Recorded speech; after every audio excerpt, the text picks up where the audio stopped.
Hello everyone, welcome to Vidyashree academy. I hope you are doing well. हम पढ़ने वाले हैं आज 1 मार्च का करंट अफेयर। चलिए स्टार्ट करते हैं। आज का थॉट है, हमें हार नहीं माननी चाहिए और हमें समस्याओं को खुद को हराने नहीं देना चाहिए। ये कहना है अब्दुल कलाम जी का। कुछ बहुत ही मेरी पसंदीदा पंक्तियां हैं कि सबको मिल जाएगी मंजिल, ये ज़रूरी तो नहीं, जिंदगी राह सफ़र है, यूं ही चलते रहना, तुम राह में चिरागों की तरह जलते रहना, हर अंधेरे को उजाले में बदलते रहना। तो हमें भी अपनी मंजिल प्राप्त करना है। इसी उद्देश्य के साथ स्टार्ट करते हैं आज का करंट अफेयर। फर्स्ट क्वेश्चन है, सर्वश्रेष्ठ फीफा पुरुष खिलाड़ी को किस पुरस्कार से सम्मानित किया गया है? तो जो सर्वश्रेष्ठ फीफा पुरुष खिलाड़ी से सम्मानित किया गया है वो है बहुत ही famous player Lionel Messi. Lionel Messi किस देश से संबंध रखते हैं? तो ये अर्जेंटीना के बहुत ही फेमस खिलाड़ी हैं। इन्होंने 7 बार जो है ये खिताब जीता है और 700 ये गोल कर चुके हैं। तो लियोनेल मेसी का नाम याद रखना है। फीफा मेल कैटेगरी में बेस्ट प्लेयर का खिताब जीता है। अब मेल तो आपको याद हो जाएगा, लेकिन आपसे फीमेल कैटेगरी में भी पूछा जा सकता है। तो स्पेन की खिलाड़ी हैं एलेक्सिया पुटेलेस। एलेक्सिया पुटेलेस को female best player of the year का अवार्ड मिला है। इनको भी याद रखिएगा। अगर आपसे पूछा जाए कि फीफा में सबसे अधिक जो है वो गोल करने वाले खिलाड़ी कौन है, तो वो हैं क्रिस्टियानो रोनाल्डो। रोनाल्डो भी फेमस खिलाड़ी हैं फीफा फुटबॉल के, तो इनका नाम भी आपको याद रखना है। नेक्स्ट क्वेश्चन है, अगर आपसे पूछा जा सकता है कि फुटबॉल अंडर 17 वर्ल्ड कप जो हुआ था ये कहाँ हुआ था, तो भारत में उड़ीसा में हुआ था। और फुटबॉल अंडर 17 वर्ल्ड कप किसने जीता था? तो स्पेन ने जीता था। किसको हरा के जीता था? कोलंबिया को हरा के जीता था। तो फर्स्ट क्वेश्चन से रिलेटेड इतने स्टैटिक फैक्ट आपको याद होना बहुत अधिक जरूरी है। सेकंड क्वेश्चन बहुत ही महत्वपूर्ण है, इसको याद रखिएगा। अभी अभी ऐसा हुआ है कि जर्मनी के एक व्यक्ति को HIV से ठीक करने वाले ये दुनिया के तीसरे व्यक्ति बन चुके हैं। सबसे पहले आप जानते हैं कि HIV जो है ये बहुत ही घातक जो डिसीज होती है, एड्स, उसको कॉज करता है। तो HIV, what is the full form of HIV? HIV का फुल फॉर्म होता है ह्यूमन इम्यूनो वायरस। तो ये क्या करता है? इम्यूनिटी पर क्या करता है? प्रहार करता है। इसको थोड़ा सा समझिएगा, ये थोड़ा सा कॉन्सेप्चुअल है। तो यहाँ पर बोला गया है कि जो बोन मैरो म्यूटेशन टेक्निक है, इसके द्वारा ऐसे 3rd पर्सन बने हैं जिनको एड्स बीमारी ठीक की गई है। तो अब ये क्या कॉन्सेप्ट है, ये कैसे होता है? तो देखिए, जो इसको हम पिक्चर से समझते हैं, आप देख सकते हैं जो HIV वायरस होता है वो जो इम्यूनिटी सेल रहती हैं, जिसे हम CD4 भी कहा जाता है, इन पे क्या करता है? इन पर अटैक करता है। तो ये जो CD4 होती हैं ये क्या होती हैं? इससे इफेक्टेड हो जाती हैं। यहाँ से HIV जो वायरस है वो क्या करता है? यहाँ पर अंदर एंट्री करता है, जिससे हमारी जो WBC होती है, वाइट ब्लड कार्पसल्स, इनकी जो क्षमता होती है वो बहुत अधिक कम हो जाती है। और इसके कारण अगर हमें कोई भी रोग होता है तो उससे हम लड़ नहीं पाते और उससे डेथ भी हो सकती है। तो यहाँ पर जो mutation, bone marrow mutation technique के तहत जो ये CD4 जो सेल्स हैं, इनको क्या किया गया है? इनको बंद किया गया है। इससे क्या होगा कि जो HIV है वो एंटर ही नहीं कर पाएगा और इससे क्या हो सकता है? एड्स बीमारी का ट्रीटमेंट किया जा सकता है। आई होप आपको ये समझ में आ गया होगा कि ये कैसे होता है। तो ये जर्मनी का व्यक्ति है और ये टेक्निक है बोन मैरो म्यूटेशन टेक्निक के द्वारा HIV के मरीज को ठीक किया गया है। सबसे पहले जर्मनी में 2007 में इस ट्रीटमेंट का यूज़ किया गया था, उसके बाद लंदन में 2019 में और फिर अब 2023 में पुनः जर्मनी में ये हुआ है। तो इसको याद रखिएगा। ये मैंने यहाँ पर बताने की कोशिश की है कि जो ये CD4 सेल्स रहती हैं उनके रिसेप्टर को यहीं से बंद किया जाएगा, जिससे HIV जो है वो प्रवेश ना कर सके। आई होप आपको ये कॉन्सेप्ट समझ में आ गया होगा। What is the full form of AIDS? तो एक्वायर्ड एमिनो डेफिशिएंसी सिंड्रोम। ये मेसी बन चुके हैं FIFA best player of the year. Germany में क्या हुआ है? एड्स का ट्रीटमेंट हो चुका है। तो ये भी याद रखिएगा। फिर हमने कल पढ़ा था कि 28 फरवरी को कौन सा दिन मनाया जाता है? तो 28 फरवरी को मनाया जाता है national science day. National science day मनाने की शुरुआत कब से की गई? तो 1986-87 से नेशनल साइंस डे मनाया जा रहा है। इस वर्ष आपसे थीम पूछी जा सकती है, याद रखिएगा, global science for global well being. जो साइंस का उद्देश्य है वो सबका क्या करना है? विकास करना है, तो global science for global well being.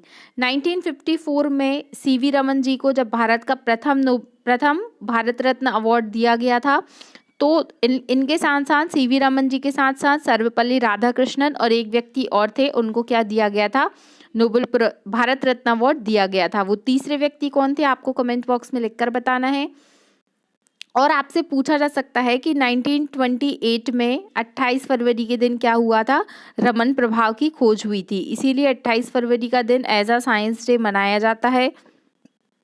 और 1930 में नोबेल पुरस्कार से, फिजिक्स के नोबेल प्राइज से इनको सम्मानित किया गया था। नेक्स्ट क्वेश्चन है कि 1 मार्च को कौन सा दिवस मनाया जाता है, तो 1 मार्च को मनाया जाता है जीरो डिस्क्रिमिनेशन डे, शून्य भेदभाव दिवस, कि लड़कियों के साथ भेदभाव नहीं करना है। तो नेशनल साइंस डे की आप थीम देख सकते हैं पहले तो, कि global science for global well being, ये आपको याद रखनी है। और फिर आपसे पूछा जा सकता है कि 1 मार्च को कौन सा दिवस मनाया जाता है, तो zero discrimination against women and girls, तो इसको भी याद रखिएगा। नेक्स्ट क्वेश्चन है कि उत्तर पूर्व के पहला कंप्रेस्ड बायोगैस प्लांट का शिलान्यास कहाँ पर किया गया है। तो देखिए, अब ये नॉर्थ ईस्ट की बात हो रही है और पहला क्या है, बायोगैस प्लांट बन रहा है यहाँ पर, जो सीएनजी के लिए, जो कंप्रेस्ड बायोगैस प्लांट का उद्घाटन यहाँ पर किया गया है। ये बहुत ही क्या है, ऑसम न्यूज़ है। तो इसका उद्घाटन कहाँ पर हुआ, असम में हुआ है। फिर आपसे पूछा जा सकता है कि बायोगैस, देखिए आज मैंने कोशिश की है कि मैं आपको कुछ इस तरीके से बताऊं कि आप करेंट अफेयर को अपनी आंसर राइटिंग में कैसे यूज़ कर सकते हैं। फॉर एग्जांपल, अगर आपको बायोगैस 3 नंबर में पूछा गया है, तो आप करंट से रिलेटेड और जो उसके 1-2 स्टैटिक पार्ट हैं उसको बता सकते हैं। जैसे आप फ्लो चार्ट पे बता सकते हैं कि बायोगैस, ये इससे क्या क्या बनेगा। तो सबसे पहले तो हम बता सकते हैं कि क्लीन एनर्जी मिलेगी, सॉलिड वेस्ट का ट्रीटमेंट किया जा सकता है, पॉल्यूशन को ख़त्म किया जा सकता है और वेस्ट को वेल्थ में कन्वर्ट किया जा सकता है। बायोगैस जो होती है, इसमें कौन सी गैस होती है, तो इसमें मीथेन गैस होती है। इतने पॉइंट आपको बायोगैस से रिलेटेड पता होना चाहिए।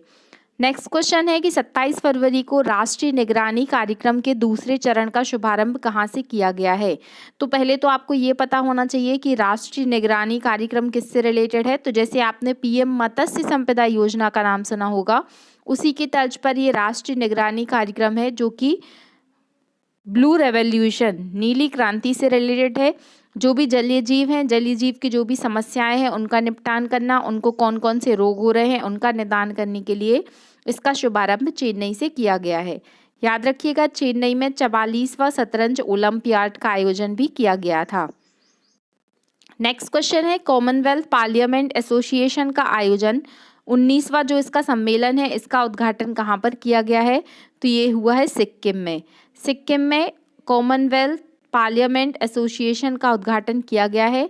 और अब बात सिक्किम की आई है, तो आपको पता होना चाहिए कि सिक्किम के जो सीएम है वो कौन है, प्रेम सिंह तवांग। और इसका उद्घाटन किसने किया है, तो ओम बिरला जी, जो कि लोकसभा स्पीकर हैं, इनके द्वारा क्या किया गया है, कॉमनवेल्थ पार्लियामेंट एसोसिएशन का उद्घाटन किया गया है। इसको भी याद रखिएगा। तो ये गोबर गैस से सीएनजी बनाई जाएगी, इस तरीके से ये प्लांट लगाया जाएगा। और ये है annual conference of the Commonwealth parliament association, कहाँ पर हो रही है ये, तो ये इसका आयोजन किया रहा है सिक्किम में। उद्घाटन किसके द्वारा किया गया है, तो उद्घाटन ओम बिरला जी के द्वारा किया गया है। नेक्स्ट क्वेश्चन है, बहुत महत्वपूर्ण प्रश्न है कि आईपीएल और वुमेन जो प्रीमियर लीग है, इसका जो शीर्षक, मतलब जो इसका प्रायोजिक कंपनी बनी है, तो वो कौन सी है, वो है टाटा ग्रुप ने इसका क्या किया है, स्पॉन्सरशिप लिया है। तो इसको भी याद रखिएगा। 2023 से 2027 तक आईपीएल और विमेन प्रीमियर लीग का जो है सब कुछ काम जो देखेगी, वो कौन सी कंपनी देखेगी, वो टाटा कंपनी के द्वारा इसका शीर्षक और प्रायोजक नियुक्त किया गया है। नेक्स्ट क्वेश्चन है, फिक्की का नाम आपने सुना होगा। तो फिक्की के जो महासचिव के पद पर हैं वो कौन नियुक्त किए गए हैं, तो फिक्की की स्थापना 1927 में की गई थी। वर्तमान में जो इसके हेड बनाए गए हैं, 1 मार्च से इनका कार्यकाल शुरू हो गया है, वो है शैलेश पाठक। तो इनका भी नाम याद रखिएगा आप। आपसे पूछा जा सकता है, आप देख सकते हैं ये टाटा कंपनी और फिक्की। फिक्की का फुल फॉर्म आपसे पूछा जा सकता है एग्जाम में, तो याद रखिएगा federation of Indian chambers of commerce and industry. FICCI की स्थापना कब की गई? 1927 में फिक्की की स्थापना की गई थी। वर्तमान में फिक्की के हेड कौन बन चुके हैं? शैलेश पाठक। ये आपको पता होना चाहिए। नेक्स्ट क्वेश्चन है, आज के महत्वपूर्ण प्रश्न थे। लास्ट क्वेश्चन है कि 13वां राष्ट्रीय हॉकी चैंपियनशिप में 2023 के फाइनल में किसे बेस्ट गोलकीपर का पुरस्कार मिला है? तो वो मिला है, बेस्ट जो गोलकीपर बनी है वो है सोनल मिंज, और best player of the match बनी है करिश्मा यादव। तो करिश्मा ने अपना करिश्मा दिखाया और best player of the match बन चुकी हैं ये। सोनल मिंज कौन बनी है? बेस्ट गोलकीपर बनी है। तो ये कुछ महत्वपूर्ण प्रश्न थे आज के करंट अफेयर के। आज का क्वेश्चन ऑफ द डे है, हॉकी वर्ल्ड कप 2023 का जो खिताब है ये किस देश ने जीता है और किसको हराकर जीता है? ये आप मुझे कमेंट बॉक्स में लिखकर बताएंगे। तो ये आज का करंट अफेयर था। चलिए स्टार्ट करते हैं कल का revision.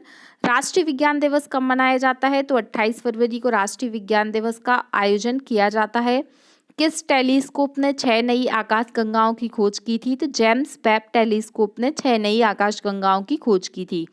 US chamber of commerce के हाल ही में अंतर्राष्ट्रीय आईपी इंडेक्स में इंडिया का रैंक कौन सा है? तो इंटेलेक्चुअल प्रॉपर्टी राइट इंडेक्स में इंडिया का रैंक आया है 42, और इसमें फर्स्ट जो देश है वो कौन सा है? वो है यूएसए। तो इसको याद रखिएगा। नेक्स्ट क्वेश्चन है, आईसीसी महिला T20 वर्ल्ड कप 2023 की उपविजेता टीम कौन सी बनी है? तो ये जीता है ऑस्ट्रेलिया ने, 6वीं बार जीता है, और किसको हरा के जीता है? साउथ अफ्रीका को हरा के जीता है। झोनसिंग 26 कम्युनिकेशन सैटेलाइट किस देश के द्वारा लॉन्च किया गया? तो ये चाइना के द्वारा लॉन्च किया गया। भारत क्रिप्टो अपनाने वाला कौन से नंबर का देश बना है? तो हमने कैसे याद किया था कि भारत ने अन्य मुद्राओं के साथ साथ किसको अपनाया है? क्रिप्टो को अपनाया है, मतलब भारत 7वां देश बन चुका है। मार्कोनी पुरस्कार से सम्मानित किया गया है हरि बालकृष्णन। तो हरि बालकृष्णन जी को मार्कोनी प्राइज से सम्मानित किया गया है। Cobra warrior exercise Britain air force के द्वारा की जाती है। कांग्रेस की 85वें महाअधिवेशन की अध्यक्षता कौन कर रहा है? रायपुर, छत्तीसगढ़। अजंता एलोरा अंतर्राष्ट्रीय महोत्सव का आयोजन महाराष्ट्र में किया जा रहा है। तो ये प्रश्न थे। फिर कल के क्वेश्चन ऑफ द डे मैंने आपसे पूछा था कि डिब्रूगढ़ टाइगर रिजर्व किस राज्य में स्थित है? तो ये है उड़ीसा में, और अभी इसको, पहले ये वन्यजीव अभ्यारण्य था, इसको टाइगर रिजर्व बनाने की सैद्धांतिक मंजूरी मिल चुकी है। एक और क्वेश्चन मैंने आपसे पूछा था कि हॉर्नबिल फेस्टिवल का आयोजन कहाँ किया जाता है? तो इसका जो राइट आंसर होगा वो होगा नागालैंड। कुछ लोगों ने सही आंसर दिए थे, कुछ लोगों ने दिए ही नहीं, उन्होंने ज़रूरी नहीं समझा आंसर देना, कोई बात नहीं। चलिए, अगर आपको ये करंट अफेयर अच्छा लगता है तो आप इसे लाइक कीजिएगा, शेयर कीजिएगा, और अपने दोस्तों से भी अगर आपको ये चैनल अच्छा लगता है तो प्लीज़ सब्सक्राइब कराने बोल दीजिएगा। Thank you so much. पढ़ते रहिए, खुश रहिए। जय हिंद, जय भारत।